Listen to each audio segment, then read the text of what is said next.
Hey guys, welcome back to my YouTube channel.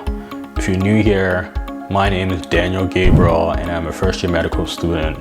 Since I posted on social media about my acceptance to Harvard Medical School a couple of weeks ago, a lot of people have been reaching out to me to share my story. So I basically went from being unsure about if I was going to finish high school in Nigeria to getting an amazing opportunity to come here to the US and then get a full ride to Harvard Medical School.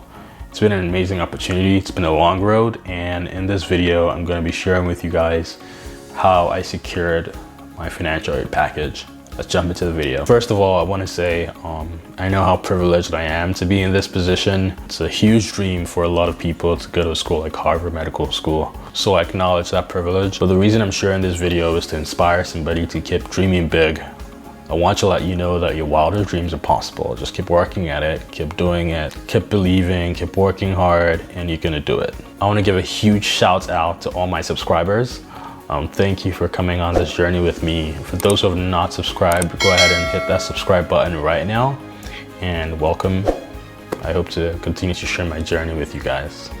So just to give a brief background about me, like I said, my name is Daniel Gabriel. I am 23 years old. I am originally from Nigeria. I was born in Lagos, which is not the capital, but the largest city in Nigeria, the largest city in Africa. So Nigeria is located in West Africa. It is the largest country in the world in terms of population, and it is home to some of the world's largest ethnic groups and languages. I think we have about 500 different languages and ethnic groups, so that's awesome. So I grew up in Nigeria, went to school there, and came here to the US when I was 17 years old. I got a full scholarship to attend college here at a school in Tennessee called Sewanee University of the South. And that was a real turning point for me. I got to really experience what college was like in the US. So that was great. I studied biochemistry in college and graduated in 2018. For the past 2 years, I've been working at a clinical research site doing research. In the past year, 2019, I applied to medical schools. So I will be going deeper as I tell you about my application journey and how I secured the scholarship. So I don't know if this is just me, but when I applied to medical schools, I actually had no idea that getting a scholarship was possible.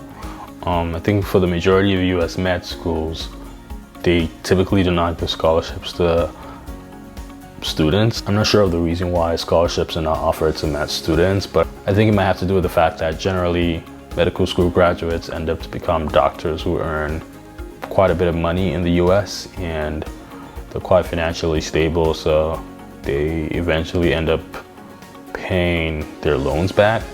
So medical students graduate in thousands and thousands of dollars in debt. I think the average debt for a medical student is about $200,000, which is a lot of money.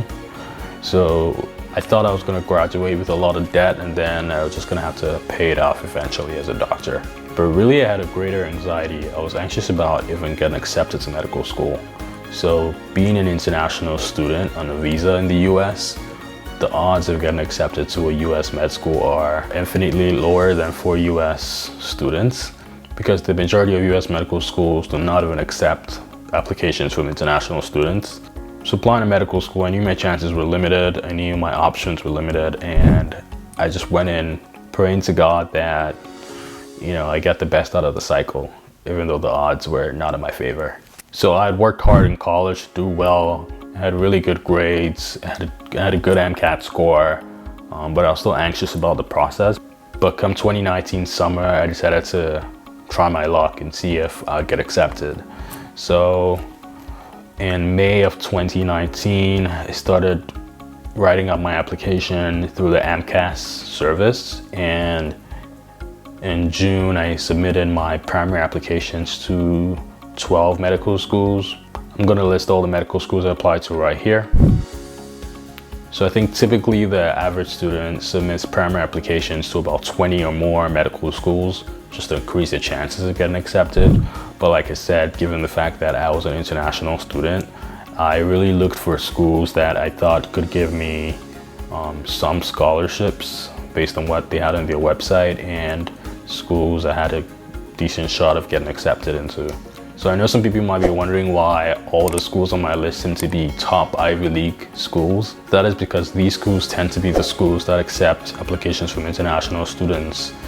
They have more leeway in terms of who they can accept based on citizenship and in terms of who they can fund. So that's why I applied to those schools. So after I submitted my primary application to 12 schools, 11 schools reached out to me to submit a secondary application. In the primary application, you send in your MCAT score, your GPA, the courses you took in college, your personal statement about why you want to be a doctor, and a list of activities and things you've done in college.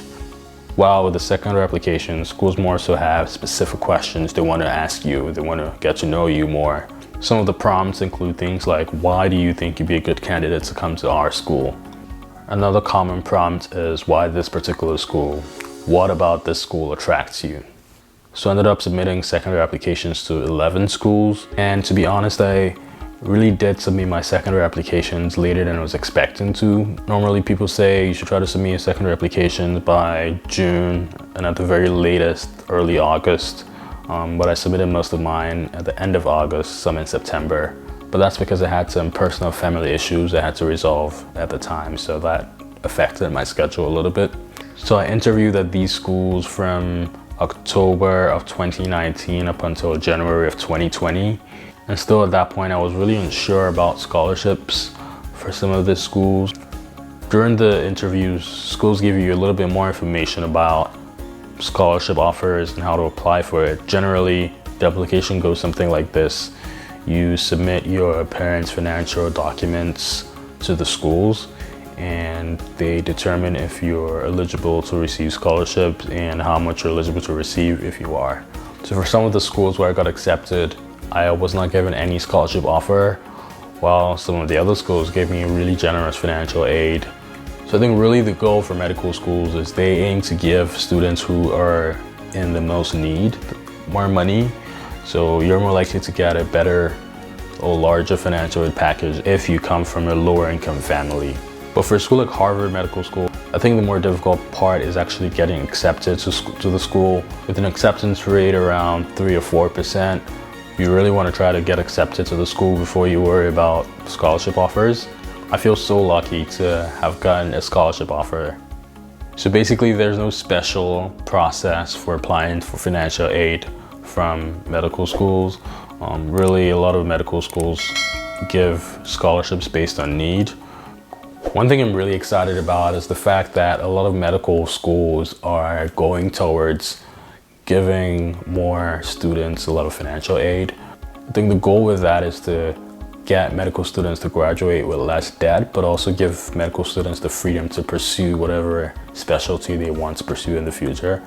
Because with increasing debt, that really does influence what kind of specialties medical students might feel like they need to go into.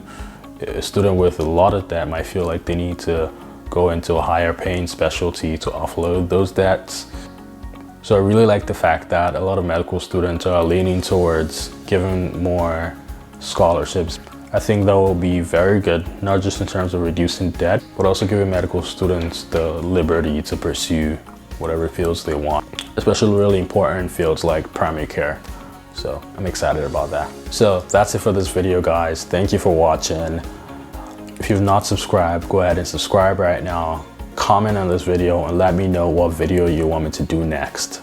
I plan on doing another video where I explain in more detail the extracurricular and other activities I did in college that I think made me competitive for medical schools. So if you want to see me post that video, give this video a thumbs up, subscribe, share, and I'll see you guys in the next video.